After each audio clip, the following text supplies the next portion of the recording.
All Quiet on the Western Front is still a very impressive movie.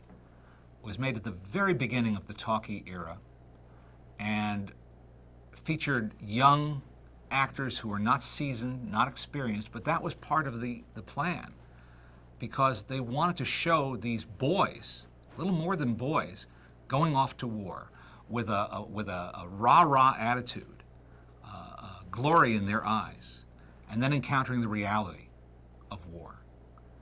And that's one of the reasons it's effective, is that you go on that journey with them and you suffer with them.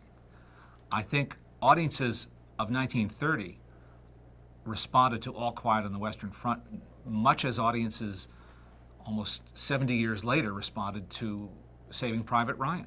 The battle scenes are staged on a big landscape. You really feel like you're there.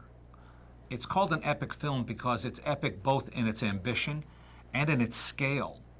The size and breadth of the film are pretty impressive, still today. All Quiet on the Western Front was also a great gathering of talent. Carl Laemmle at Universal Pictures spared no expense. He wanted this to be his signature film and one of the great films, and it was. For director, he hired Lewis Milestone, who'd recently come into his own in the late silent era. But his dialogue director was George Cukor, who had just come out from New York, from the stage, and who was about to begin a great career of his own. And one of his assistants was a young Fred Zinnemann, long before he established himself as a great filmmaker. So there were an awful lot of really creative, talented people involved with this film. There had been other great World War I movies. What set All Quiet on the Western Front apart was that it was about Germans.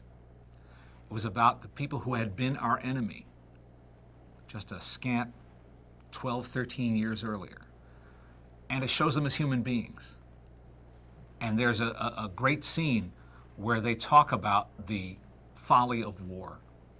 Why don't we just have the leaders, square off against each other? And that's what's great about the film, is its humanity. It's saying it doesn't matter what uniform you're wearing, what side you're on. War is hell.